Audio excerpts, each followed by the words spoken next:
안녕하세요. 제 나이도 어느새 이제 40이 넘었네요. 그간 시집에서 겪은 일들 정말 힘들고 길었죠. 이제 그 얘기를 여러분들에게 들려드리고자 합니다. 남편과 저는 취미 활동을 하는 온라인 카페에서 알게 되었고 그 오프라인 모임에서 처음 얼굴을 보게 되었답니다. 남편이 먼저 제게 적극적으로 다가왔고 저도 싫지 않았어요. 남편의 성격은 호방하고 놀기도 좋아하며 재주도 많은 사람이었죠. 기타를 잘 다루고 노래도 잘했답니다. 음악을 좋아하는 저는 남편의 그런 점이 참 마음에 들었어요. 그런데 아무리 좋아도 싫은 조건이 있더군요. 남편은 세상 여자들이 모두 기피한다는 홀어머니의 외아들이었어요. 그것도 위로 누나가 셋이나 있는 사람이었죠.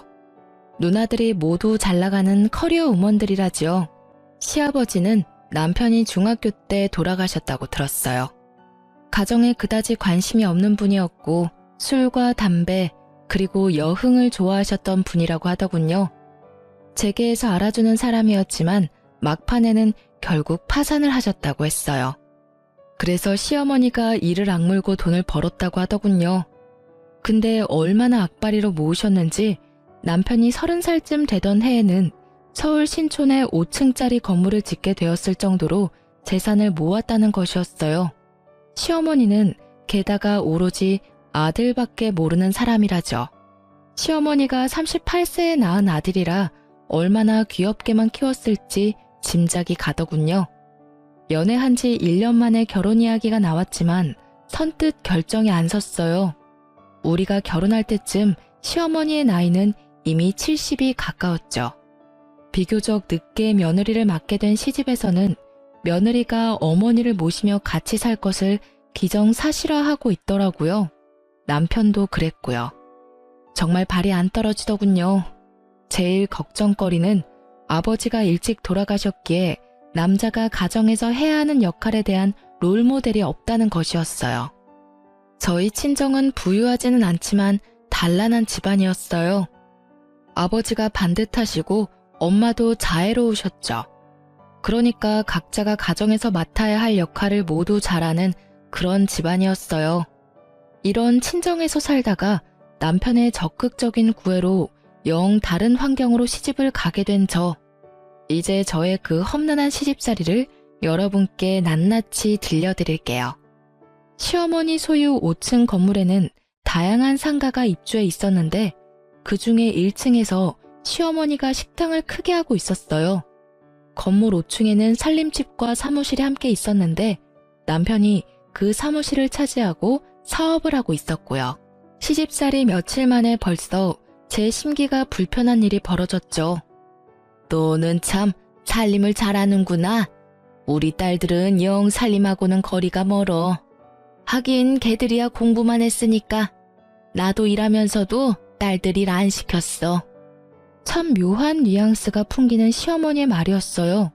그러니까 우리 엄마는 저를 살림에 부려먹었다는 건가요? 그리고 시누이들은 공부만 했고 저는 일만 했다는 말로도 들리더라고요. 저도 대학을 나온 사람이었어요. 그냥 살림 참 잘하는구나 까지만 했으면 얼마나 좋았겠어요. 이 말은 저에 대한 말일 뿐만 아니라 우리 부모님에 대한 말이기도 했죠. 기분이 참 나빴답니다. 한마디 할 수밖에 없었죠. 어머니, 저도 친정에서는 손에 물 안 묻히고 공부만 하던 사람이에요. 저희 어머니도 일을 하셨지만 저희들 일 안 시키셨고요. 그렇지만 저희 집에서는 아버지도 가끔 우리 남매가 좋아하는 별식을 만들어 주시기도 하세요. 다들 기초적인 집안일 정도는 엄마가 아니더라도 할 수 있게끔 키워주셨어요. 제 말대꾸가 불만인지 시어머니가 꿍얼꿍얼 거리더군요. 시집 온 지 며칠 만에 기분이 제대로 상한 저는 퇴근한 남편을 붙잡고 어머니가 이러저러한 말씀을 하시더라 기분이 좋지 않았다 라고 말을 했죠. 하지만 남편은 그게 무슨 문제인지 모르겠다는 듯 어리둥절하다가 그저 웃고 말더라고요. 그리고 시아버지가 남편이 중학교 때 돌아가셨기에 가장의 역할이 뭔지 알지 못할 거라는 저의 걱정은 그대로 들어맞고 있었어요. 남편은 가정이 어떻게 돌아가고 있는지 관심이 1도 없더라고요. 철저히 공과 사를 구별하는 사람이었고 절대적으로 공을 앞세우는 사람이었죠. 회사 일 밖에는 모든 일이 안중에 없더라고요. 남들은 제가 시어머니가 건물주인 부잣집으로 시집을 갔다고 부러워했죠. 하지만 건물 한 채가 아니라 10채가 있으면 뭘 하나요? 시어머니는 정말 돈을 안 쓰는 구두쇠 중에 구두쇠였답니다. 아주 기초적인 생활비만 주곤 했어요. 제 용돈 같은 것을 따로 기대할 수도 없었죠. 그래서 저는 남들이 부러워하는 부잣집으로 시집가서 돈은 쪼개고 쪼개서 써야만 했답니다. 시어머니가 1층에서 식당을 경영하니 거기서 가끔 끼니를 때울 수도 있으련만 늦게 며느리를 보아 며느리 재미를 단단히 보아야겠다고 생각한 시어머니는 매 끼니를 5층 살림집에 올라와서 먹었죠. 당연히 제가 그 세 끼를 모두 차려내야 했어요. 시어머니의 친정이 가까운 곳에 있기에 가끔 출타를 하시기도 하더군요. 저한테는 그런 날이 그렇게 반가울 수가 없었어요. 한 끼라도 밖에서 해결하고 오니 제가 신경 쓸 일이 줄어들잖아요. 5층 살림집은 옥상에 면해 있어서 아직 초여름인데도 많이 덥더라고요. 그런데 그해 여름 정말 살인적인 더위가 우리나라를 덮쳤죠. 보통 36도, 37도를 오르내렸어요. 가뜩이나 더운 건물, 옥상에 면한 살림집에서 저는 정말 숨도 제대로 쉴 수 없었답니다. 어머니, 에어컨 한 대만 거실에 설치해주세요. 숨이 막혀서 도저히 못 살겠어요. 제가 가만히 앉아만 있는 사람도 아니잖아요. 이 상태에서는 가만히 앉아있는 것도 힘들어요, 어머니. 사실 남편은 자신의 사무실에서 시원한 에어컨 바람을 쐬면서 일을 하고 있었고 시어머니가 운영하는 1층 식당도 에어컨이 빵빵했답니다. 제가 정말 끼니 준비도 못할 정도로 힘들다고 하자 에어컨을 사주기는 하더군요. 그런데 제가 에어컨을 틀고 있을 때마다 10분 정도 지났다 싶으면 굳이 올라가서 끄는 것이었어요. 이러려면 에어컨을 왜 산 건지 알 수가 없더군요. 그런데 미국으로 유학을 갔던 막내 시누이가 방학이 되어서 잠시 한국에 오자 그 에어컨을 빵빵하게 틀더라니까요. 그리고 하루는 근처에 사는 둘째 시누이가 이런 트집을 잡았죠. 자네 우리 엄마 사육하는 거야? 먹을 것만 주면 되는 강아지인 줄 알아? 근처에 사는 둘째 시누이는 자주 집에 들러서 제 살림에 깊숙이 관여하고 있었어요. 어느 날 제가 바깥에 볼 일이 좀 있어서 점심 반찬들을 식탁 위에 차려놓고 천으로 덮어놓은 다음에 외출을 했었죠. 밥만 덜고 국만 데우면 먹을 수 있도록 차려놓은 것이었어요. 둘째 시누이가 그것을 보더니 사육이니 뭐니 하는 따위에 말 같지도 않은 말을 내뱉더라고요. 형님, 어머님 식사하실 때 반드시 중전마마 수라상 지키는 상공처럼 꼭 누가 있어야 되는 건가요? 형님도 형님 시댁에서는 맏며느리라면서요. 그런데 분가에서 사시잖아요. 시집에 가서 일주일만 하루 세끼 꼬박 해드려 보세요. 그러고 나서 말씀하세요. 그렇게 시누이와 제가 말도 안 되는 일로 말다툼을 하게 되었답니다. 시누이가 손윗사람한테 버르장머리 없이 말대꾸를 했다고 어디서 배운 버릇이냐고 했고 시어머니도 옆에서 거들더군요. 제가 더 이상 말하기도 싫어서 제 방으로 들어가려고 했더니 굳이 제 팔을 잡아당겨 자기 앞에 세우려고 하더라고요. 뿌리치는 과정에서 제 손이 시누이의 팔을 살짝 쳐냈거든요. 그런데 그걸 가지고 제가 시누이를 때렸다나요? 아, 정말 시월드라는 게 이런 거였나요? 마음속에서 못 살겠다, 아니 안 살 거야 소리가 하루에도 몇 번씩 들리곤 했어요. 어느 날 살림집 바로 옆 사무실에서 일을 하고 있던 남편이 낮에 잠시 집으로 들어왔더라고요. 남편을 붙잡고 정식으로 말을 했죠. 누나를 드나들지 못하게 막아달라고요.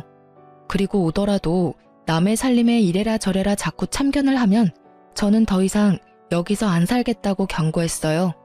그런데 도리어 남편은 제게 경고를 하더라고요. 뭐?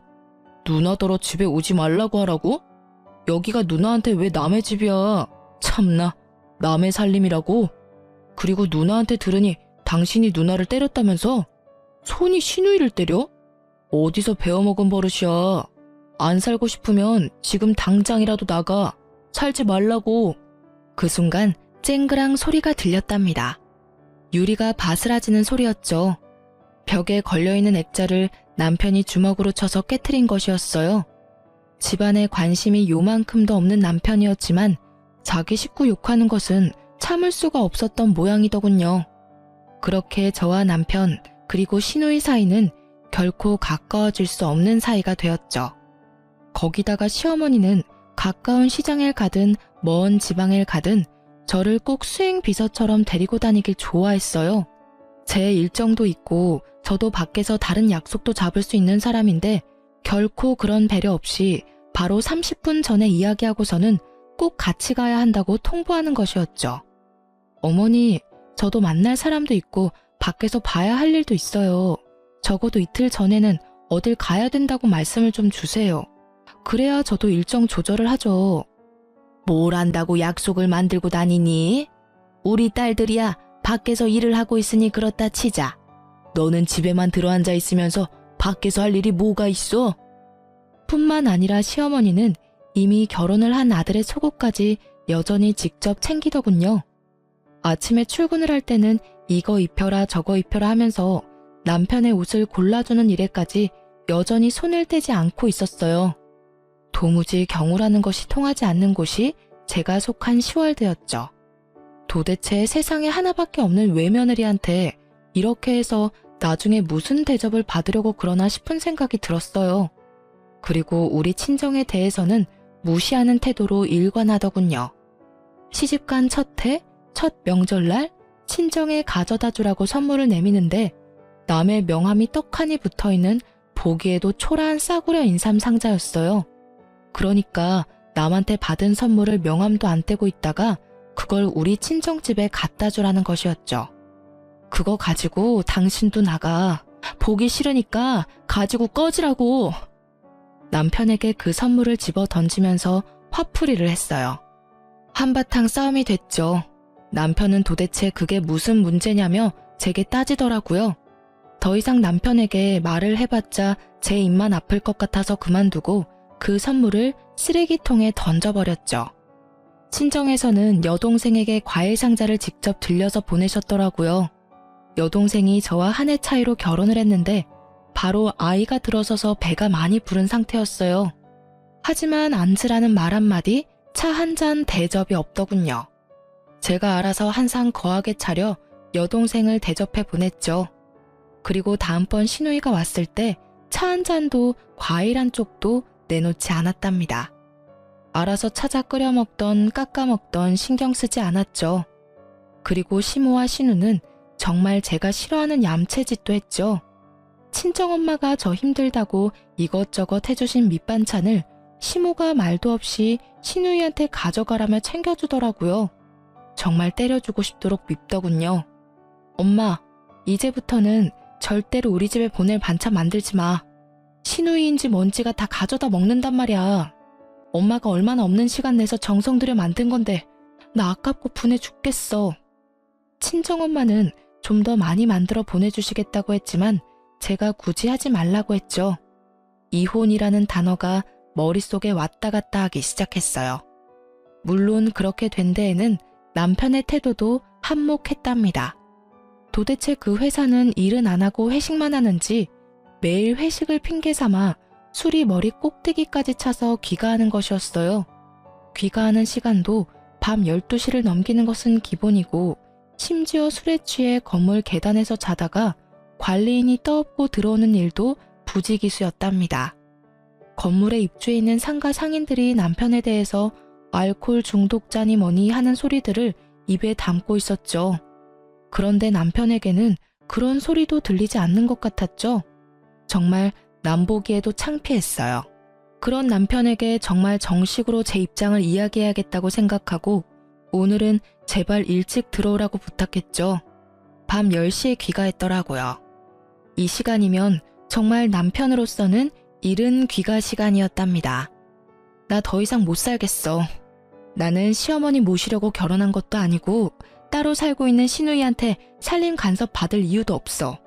이러려면 돈 주고 말 잘 듣는 파출부나 가정부를 부르면 될 일이었잖아. 우리 당분간 따로 있자. 나 친정에 가 있을게. 당신은 결혼이라는 것의 의미도 모르고 가정에서 남자가 어때야 하는지도 전혀 모르는 것 같아.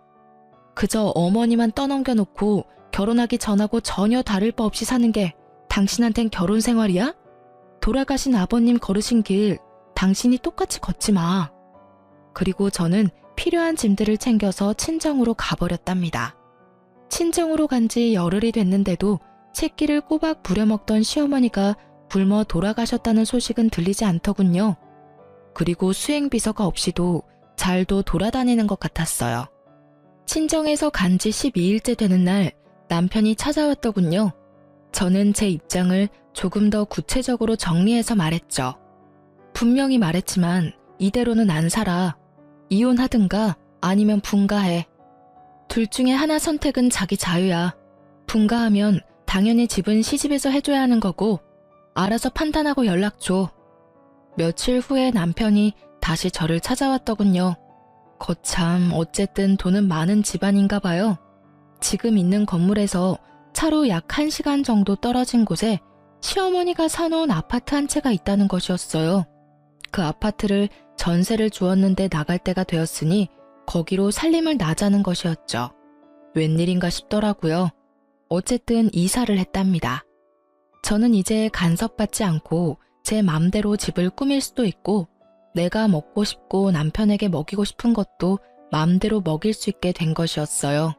정말이지 날아갈 것 같더군요.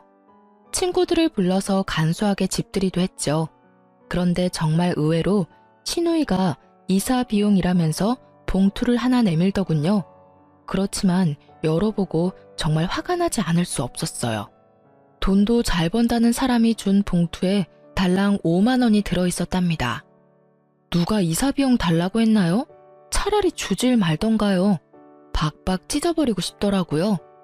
그리고 어느 날 정말 상식적으로 이해가 가지 않는 일이 또 생겼답니다. 시어머니의 새끼 밥을 다 해서 남편 출근길에 도시락으로 싸서 보내라는 것이었어요. 길을 막고 물어봐. 분가한 며느리가 시어머니 새끼 도시락을 싸서 보내는 게 경우에 맞는지 말이야. 그리고 어머니 연로하셨다곤 하지만 건강하게 일하고 계시잖아. 나 없을 때는 도대체 어떻게 먹고 살았어? 자기가 밥 해먹고 살았을 리도 없고 어머니가 식사 정도는 해결하셨을 거 아니야. 그리고 식당을 하시니 웬만한 건 거기서 해결하실 수도 있잖아. 나는 그렇게는 못하니까 가서 싫다고 전해드려. 시누이들한테 전화가 돌아가면서 오기 시작하더라고요. 도시락 싸서 보내라고요.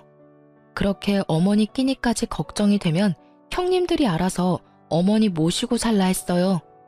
그리고 다음부터는 시누이들에게 전화가 오면 그냥 끊어버리고 말았죠. 그쯤에 저한테 이상한 증상이 나타나기 시작했어요. 시집까지 차로 딱 1시간 거리인데 갔다 오면 마치 부산 정도 거리에 갔다 온 것처럼 피곤하고 머리가 깨지는 것 같이 아팠답니다. 뇌파 검사를 비롯해서 별별 검사를 다 받아보았지만 뇌 쪽에는 이상이 없다는 것이었어요. 그런데도 두통이 한번 시작되면 견딜 수가 없이 아팠죠.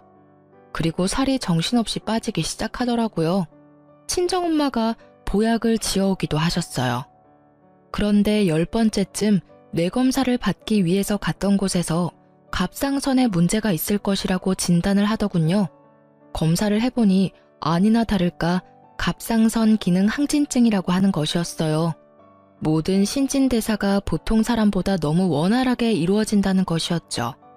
그러니까 조금만 움직여도 피곤하고 살도 빠진다는 것이었어요. 모든 신진대사가 보통 사람보다 너무 원활하게 이루어진다는 것이었죠. 그러니까 조금만 움직여도 피곤하고 살도 빠진다는 것이었어요. 이런 와중에 시집에서는 이제 분가까지 시켜주었으니 빨리 손주를 보여달라고 성화를 하기 시작했어요. 외아들이니 아들을 낳아야 한다나요? 그런데 갑상선 약을 먹으면서 임신을 한다는 것이 정말 찜찜하고 의사도 권하지 않는 일이었어요. 산모에게는 신부전도 나타나고 또 태아에게는 발육부진, 조산, 사산의 위험도 크다고 하더군요. 에휴, 내 친구들이 나 들으라고 하는 소리인지 손주 자랑들을 해대는데 이건 뭐 며느리가 비실거리니 손주를 볼 수가 있어야 말이지. 아이고 내 팔자야. 늦게 본 아들이라 손주 좀 빨리 보고 싶어서 분가를 시켰는데 뭐? 무슨 병이라고? 어머니, 엄마가 마음도 몸도 건강해야 태아도 건강한 거죠. 엄마의 몸 상태나 마음 상태가 이런데 어떻게 당장 아이를 갖겠어요? 조금만 기다려 주세요. 하지만 제가 아프고 싶어서 아픈 것도 아니고 산모나 태아에게 그렇게 위험하다잖아요. 그래서 피임을 하고 약 1년을 치료를 받고는 이제는 임신도 생각해보라는 의사의 진단을 받게 되었답니다. 이제 저는 아이를 갖기 위해 노력했죠. 그런데 하늘을 봐야 별을 따죠. 이사했다고 해서 제 버릇 개 주겠어요? 아마 그런 버릇은 개도 안 받을 것 같더라고요. 역시 새벽 귀가나 아니면 아예 시집 건물에서 자고 바로 출근하는 일이 허다했어요. 자고 바로 옆 사무실로 출근을 해버리면 되니까요.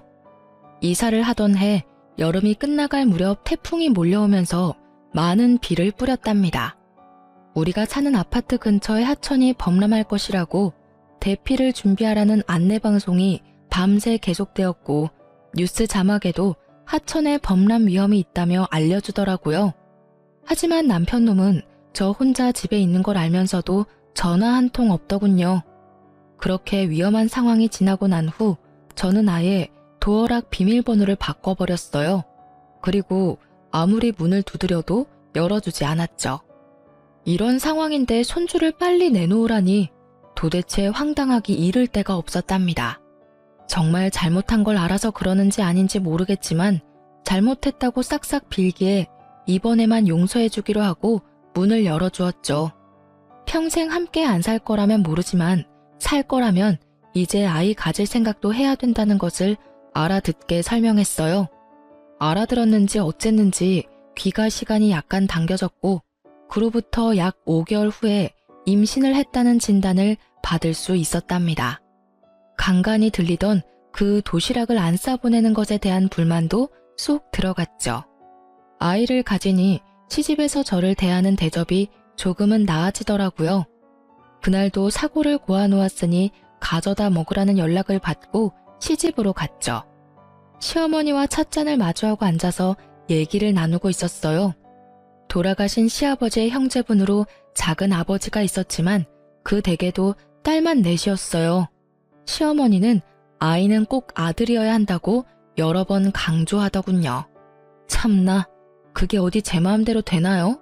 그리고 저는 예쁜 딸이 더 좋겠다는 생각을 하고 있었답니다. 물론 시어머니에게 말은 안 했지만요. 그런데 대화 끝에 시어머니가 갑자기 좀 엉뚱한 말을 하는 것이었어요. 예, 네 시아버지 들어오실 시간 됐다. 갈비찜 좋아하신다. 얼른 좀 장만해라. 아이고, 시간이 벌써 이렇게 됐구나. 그런 건 좀 미리미리 챙겼어야지. 곧 들어오실 텐데 시간이 없지 않니? 어머니, 무슨 말씀이세요? 아버님 돌아가신 지가 거의 20년이 되어 오는데 무슨 갈비찜을 장만해요. 어머니 갑자기 왜 이러세요? 느낌이 정말 이상했어요. 그런데 시어머니가 그날은 곧 정신을 수습하더라고요. 한숨 놓았지만 다음번에 시집에 갔을 때 들은 얘기는 정말 절망적이었죠. 내 친구들하고 한강에 물놀이를 갔는데 글쎄 저쪽에서 네 남편이 둥둥 떠내려오지 않겠니? 그래서 내가 얼른 뛰어들어가서 건졌다. 갑자기 정신이 번쩍 들더라니까요. 남편에게 상황을 이야기하고는 바로 어머니를 병원에 데려가 뇌 MRI를 찍어야 했어요. 미리 조금은 예상하고 있었지만 막상 치매 진단이 나오자 가슴이 덜컥 내려앉더군요. 시누이들에게도 물론 이 소식을 다 전했죠. 말하는 것만 들을 때는 세상에서 제일 효녀들인 새 시누이가 또 시끄러워지기 시작했어요.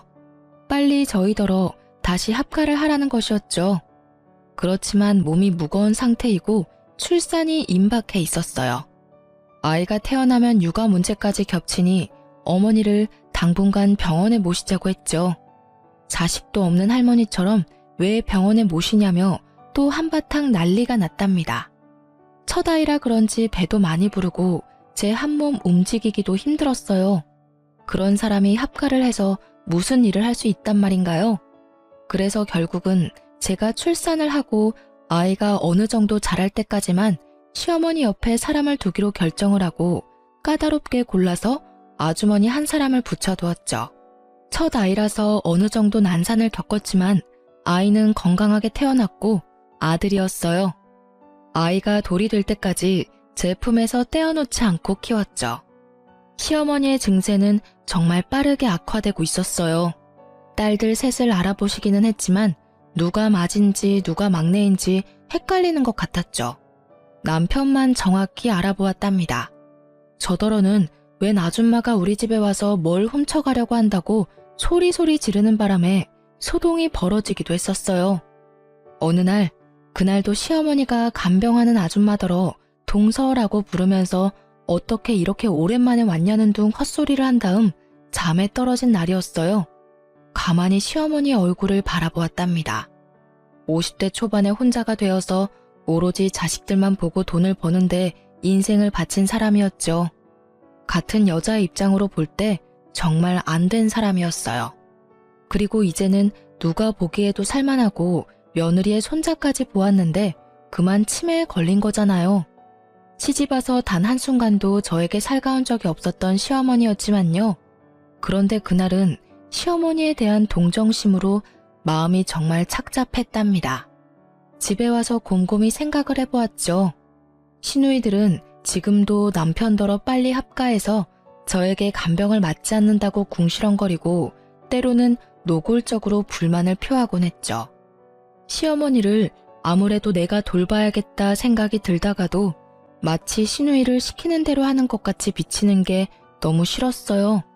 그리고 치매 환자를 돌보는 것, 그 길이 얼마나 험난할지 상상만으로도 끔찍했답니다. 어느 하루 시집에 가서 아줌마에게 물수건을 받아서 시어머니의 얼굴과 손을 씻겨주고 밥을 먹도록 도와주었어요. 애미야, 네가 왔구나. 어딜 갔다가 10년 만에 이렇게 돌아왔니? 그동안 정말 보고 싶었다. 미국에 유학을 갔었다면서? 저와 막내딸에 대한 생각이 합쳐지거나 헷갈린 것 같더군요. 그 막내딸도 이제 곧 유학을 끝내고 귀국할 것이라고 들었거든요. 시모는 제 갓난아들을 품에 안고는 마치 태어나고서 처음 본 아이처럼 그렇게 반가워하더라고요. 시어머니를 이리저리 바꿔 뉘어가면서 몸 상태를 살펴보았어요.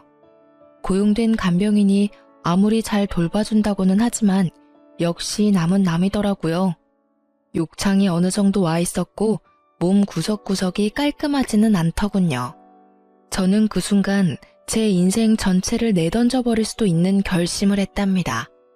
제가 어머니를 떠맡기로요. 남편한테 제 심정을 말하고는 분가에서 살고 있던 집을 정리해서 시집 건물로 다시 들어왔답니다. 아이를 친정에 맡겼고 친정엄마가 며칠에 한 번씩 아이를 데리고 시집으로 찾아와 주셨어요. 시누이들이 또 극성을 떨기 시작하더군요. 돌아가면서 찾아와서는 어머니가 좀 정신이 있다 싶을 때 엄청 극진하게 대하는 것이었어요. 그럴 때는 저를 옆으로 밀어내더라고요. 속셈은 아주 뻔했죠. 어머니가 정신이 있을 때 어떻게든 상속에 대하여 자신들에게 유리하게 해놓으려는 것이었어요. 그리고 어머니가 영 정신이 없다 싶으면 또 저에게 이것저것 트집을 잡아 잔소리를 하는 거였죠. 그렇게 마음에 안 들면 형님이 모셔가세요. 나 안 말려요. 지금 모셔가실래요? 큰형님이 먼저 모셔가시겠어요? 저는 실제로 주섬주섬 시어머니의 짐을 쌌어요.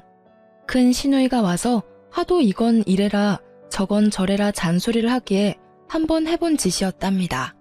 큰 시누이가 예상대로 자신은 밖에서 일을 하는 사람이라 간병이 절대 불가능하다며 손사래를 치는 것이었죠. 돈 잘 버니 모셔다가 간병인이라도 붙여놓고 저한테 하듯 감시 감독을 하면 되지 않겠느냐고 했어요. 슬그머니 내빼더군요. 물론 시누이들이 제가 모셔야 한다고 고집을 세우기는 했지만 시누이들의 의견을 따른 것이 아니라 제 스스로 결정한 일이었어요. 그런데 스스로 결정하고 각오를 단단히 했지만 정말 쉬운 일이 아니더라고요. 네가 나 몰래 살던 아파트 다 팔아먹었다면서? 그것도 모자라서 이 집 재산 다 빼돌리려고 도로 들어왔지? 내가 네 속셈 모를 줄 아니? 인연, 어서 도로 나가거라. 시어머니는 이런 말도 자주 입에 담았어요. 그리고 근처에 있는 물건을 갑자기 집어던지기도 했죠. 한 번은 고지서를 담는 작은 목함을 던져 얼굴에 정통으로 맞는 바람에 이마가 찢어지기도 했어요. 시어머니의 상태는 점점 나빠져서 결국은 자신이 할 수 있는 일이 거의 없는 지경에 이르렀죠. 저는 그야말로 시어머니의 손과 발이 되어야 했어요. 그리고 가장 걱정하던 문제가 터졌죠. 이제 배변도 자신의 의지로 조절하지 못하게 된 것이었죠. 배변 문제를 처리하는 것이 너무나 힘이 들었던 저는 시누이들이 올 때마다 손에 들고 오는 먹을 것은 모두 빼앗아서 치워버렸어요. 형님들이 어머니 화장실 문제 한번 도와드려 봤어요? 먹을 것 가지고 오지 마세요. 새끼만 건강하고 적당하게 드릴 테니까 그리 아시고요. 불만 있으면 지금이라도 모셔가시고요. 그렇게 치매 환자의 손과 발이 되어 살던 중 제 몸에 무리가 갔나 봐요. 어깨와 허리가 무너지듯 아프면서 도저히 평상시처럼 움직이질 못하겠는 거예요. 그래서 할 수 없이 간병인을 불렀죠. 그런데 치매 환자가 남과 식구는 어찌나 잘 구별을 하는지 간병인이 뭘 도와주려고 하면 강력하게 거부하고 가져다 주는 밥도 먹지 않는 것이었죠. 저는 거동을 하기가 어렵고 간병인은 거부하고 할 수 없이 시누이들이 당분간 돌아가면서 어머니를 맡기로 의논이 되었던 모양이더군요. 우리 집에서도 아무것도 안 드셔. 집에 가겠다고 자꾸 떼를 쓰신다고. 둘째네 집으로 한번 보내드려 봐야겠어. 둘째 시누이네 집에서도 막내 시누이네 집에서도 시어머니는 한 달을 넘기지 못했어요. 결국은 집으로 다시 돌아왔죠. 제가 온몸에 파스를 덕지덕지 붙이고 다시 시어머니를 돌보기 시작했어요. 정말 제가 전생에 죄를 많이 지었나 보다 생각이 될 정도로 힘든 나날이 흘러갔어요. 그러던 어느 날 어머니가 바깥 나들이를 하고 싶다고 하더라고요. 치매 환자를 데리고 바깥 나들이를 하는 일, 그것도 쉽지 않은 일이었죠. 어쨌든 옷을 제대로 입혀주고 휠체어에 태워서 밖으로 데리고 나갔어요.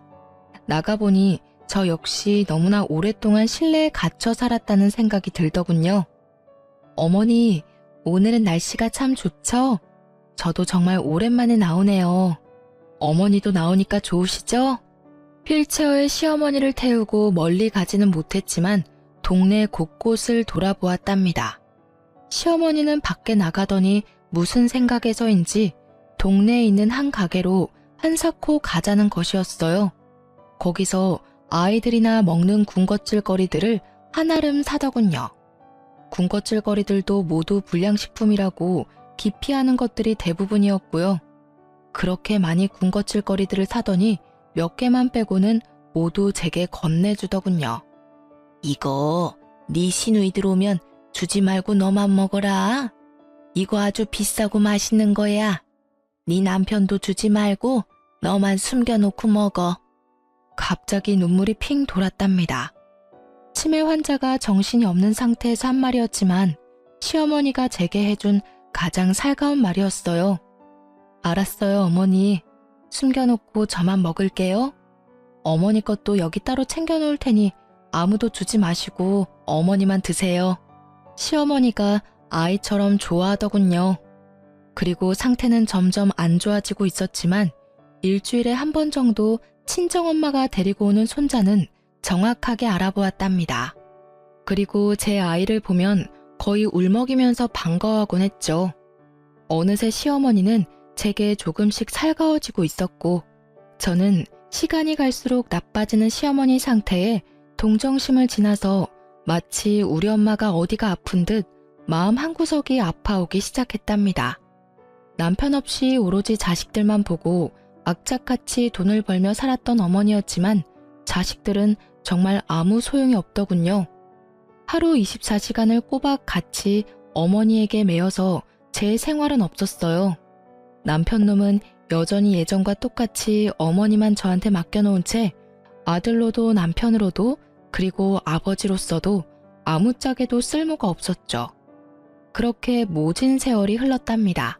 시누이들이 자주 들르긴 했지만 오락가락하는 어머니를 붙잡고 이젠 아주 노골적으로 상속에 대한 이야기를 입에 담더군요. 상속 문제에 대해서는 남편도 적극적으로 끼어들었죠. 제 눈에는 모두 아무짝에도 쓸모없는 사람들로 보였어요. 그런데 시어머니는 그렇게 정신이 없는 와중에도 재산권은 꼭 쥐고 놓지 않았어요. 그렇게 시어머니를 모신 지 9년째가 되던 어느 봄날이었답니다. 시어머니가 갑자기 밖으로 봄놀이를 가자는 것이었어요. 그러면서 옷을 까다롭게 고르기 시작하더라고요. 몇 번을 입었다 벗었다 하면서 마음에 드는 고운 옷을 찾아내어 입혀달라더군요. 어디로 가고 싶은지를 물었더니 시아버지 산소에 가자는 것이었어요.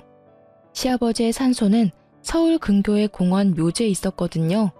거기까지는 먼 길이었고 꼭 차량이 필요했어요. 남편더러 운전을 해달라고 했더니 회사 일 때문에 시간이 없다면서 차 키만 던져주더군요. 애미야, 네 시아버지가 외로우시단다. 내가 가서 좀 놀아드려야겠다. 애미 너도 네 시아버지 본 적 없지? 같이 놀러 가련? 산소에야 자주 찾아갔었죠. 갑자기 아버님이 보고 싶으신 거예요? 아버님이 꿈에라도 보이시던가요? 한번 외출을 하려면 그 준비 과정부터 장난이 아니었지만 간신히 차에 태워 시아버지 산소로 데려갔죠. 시아버지 산소 앞에서 시어머니가 눈물을 보이더군요. 한동안 아무 말도 없이 눈물을 보이고 있던 시어머니가 말했어요. 애미야, 네 아버지가 너더러 고생 많이 했단다. 그래서 이젠 당신이 나를 돌봐주겠대. 그리고 나한테 잘못했다는 말도 하더라. 하긴 이 양반이 나한테 잘못한 것이 많기는 하지. 참 어머니도 돌아가신 양반이 무슨 말씀을 하실 수 있다고 어머니를 돌봐주신다고 하신대요. 거기다가 잘못했다는 말씀까지 하셨다고요? 어머니, 밖에 너무 오래 계셨어요. 아직은 쌀쌀해요. 오늘은 이만 집에 가시고 다음에 또 바깥 구경 시켜드릴게요. 그렇게 시아버지의 산소에 갔다가 집으로 돌아왔죠. 피곤했는지 시어머니가 오자마자 잠에 떨어지더군요. 늘 하던 대로 다음날 아침에 물수건을 먼저 준비해서 씻겨주려고 방으로 들어갔어요. 그런데 시어머니는 아직 자고 있는 것 같았어요. 치매 환자들이 모두 그러는지 어머니만 그러는지 알 수 없었지만 우리 시어머니 경우에는 새벽같이 일어나서 배고프니 밥 달라고 소리소리 지르면서 저를 부르는 경우가 많았답니다. 그런데 오늘은 그러지도 않고 그냥 잠만 자고 있었어요. 어제 많이 피곤했나 보다 생각하고 물수건으로 어머니의 손을 씻기려는 순간 직감적으로 일을 당했다는 것을 느낄 수 있었답니다. 그 전날도 술에 취해 늦게 들어왔던 남편이 아직 자고 있었기에 고래고래 소리를 질러서 남편을 불렀어요. 제 소리가 심상치 않았는지 남편이 얼른 달려오더군요. 곧 119 구급대가 출동했고 어머니가 병원으로 이송되었어요. 병원에서 어머니가 세상을 뜬 지 이미 서너 시간이 지났다는 것을 확인해 주더군요. 제 입에서 저도 모를 통곡 소리가 튀어나왔어요. 내가 어머니 모시기가 너무 힘들어서 빨리 돌아가시라고 마음속으로 빌기도 많이 빌었어요. 죄송해요, 정말. 제가 잘못했어요. 제가 잘못했다고요, 어머니. 시누이들도 곧 병원으로 몰려들었고 사흘간의 작별의식이 끝난 다음 시아버지 산소에 합장시켜 주었답니다. 그렇게 장장 9년에 걸친 치매 환자와의 투쟁이 끝났지만 마음은 허전하기 그지없더군요. 비록 정신이 있을 때나 없을 때나 저한테 모진 말을 퍼붓기도 한 미운 시어머니였지만 빈자리가 왜 이리 큰지요. 며칠을 그렇게 허망한 상태에서 지내던 어느 날 시댁 작은아버지가 웬 신사 하나와 같이 집에 들어서더군요. 애미야, 네 시어머니께서 살아생전에 나를 시켜 이 변호사분한테 재산에 관한 유언의 공증을 맡기셨다. 그걸 집행하러 온 거야. 그 변호사분이 공개하는 어머니의 유언은 정말 의외의 것이었어요. 건물과 우리가 살던 아파트, 그리고 서울에 있던 땅까지 모두 저에게 상속한다는 내용이었죠. 정말 놀랄 수밖에 없었습니다. 유언을 공개하는 자리에 같이 동석했던 시누이들과 남편의 입에서 비명 소리가 터져나오고 집안은 그야말로 세계 2차 대전쯤 되는 전쟁터가 되었죠. 저도 시누이들도 그리고 남편도 모두 놀라고 있었어요. 남편과 시누이들은 당연히 유류분을 걸고 넘어지면서 자신들이 챙길 것을 챙겼지만 그 많은 재산 가운데 절반은 결국 제 것이 되었습니다. 작은 아버님 말에 따르면 그래도 어머니가 정신이 있을 때 연락을 취해서 이렇게 조치해달라고 했고 작은 아버님은 부탁받은 그대로 행했다는 것이었죠. 친정엄마가 몇 년 전에 하신 말씀이 문득 기억나더군요. 그날도 어머니를 챙기는 것이 너무나 힘이 들어서 아이를 데리고 오신 친정엄마에게 하소연을 하면서 울던 중이었어요. 얘야, 선한 끝은 꼭 있는 법이다. 그리고 사람은 누구나 자신의 짐 하나씩은 꼭 짊어지고 가는 거야. 피하려고 하지 말아라. 그래야 선한 끝을 볼 수 있는 거야. 이 말씀이 갑자기 생각나더라고요. 임신을 한 상태에서 시어머니의 병구안을 시작했었죠. 떠나고 나니 왜 그렇게 못해준 것만 생각이 나는지요. 그렇게 이를 갈고 치를 떨면서 보낸 세월이었지만 사람에 대한 그리움이라는 것이 참 묘한 것이더군요. 이제 남편과의 사이에 남은 일이 있었죠. 이혼 절차를 진행하려고 준비를 했답니다. 남편 놈이 죽어도 이혼은 못하겠다고 버티더군요. 아마도 제게 돌아온 어머니의 재산 중 절반에 대해서 관심이 동했겠죠. 어머니 살아생전에 어머니에 대해서 정말 관심이나 있었어? 어머니에 대한 관심은 없고 오로지 재산에만 관심이 있었겠지. 그렇게 똑똑하다는 사람들이 어떻게 사람과 사람과의 관계가 그렇게 단순한 것이 아니라는 걸 몰라? 부모든 남이든 자기한테 유리한 것만 취하려는 것이 인간관계야? 당신하고 당신 누나들은 가족이라는 가까운 사람들 사이에서도 애정이라는 것이 무엇인지를 모르는 사람들이야. 나는 당신이 우리 아이에게조차도 진실한 애정을 가질 수 없는 사람이라고 생각해. 사람들이 쉽게 말하기를 아이를 봐서라도 이혼하지 말라고 하지. 그렇지만 나는 오히려 아이를 위해서 당신과 갈라서려는 거야. 사람에 대해서 진실한 애정을 가져보기를 바래. 결국은 남편이 동의하지 않아 이혼 문제는 소송으로 넘어갔죠. 저는 남편이 그간 어떻게 생활해왔는지에 대해서 건물에 입주해 있는 상인들과 동네 주민들로부터 차근차근 증언을 모았답니다. 그리고 어머니가 치매에 걸려 9년을 누워있는 동안에도 그런 생활 습관을 버리지 못했다는 것을 자세히 설명했어요. 일말의 양심은 있는지 부인하지는 못하더군요. 결국 이혼 소송에서 제가 이겼고 이제야말로 제 인생이 처음 길을 잘못 들었던 그 지점으로 다시 돌아간 것 같았답니다. 이제 제게 남은 것은 아이를 잘 키우는 일이겠죠. 친정에서 키우려고 해요.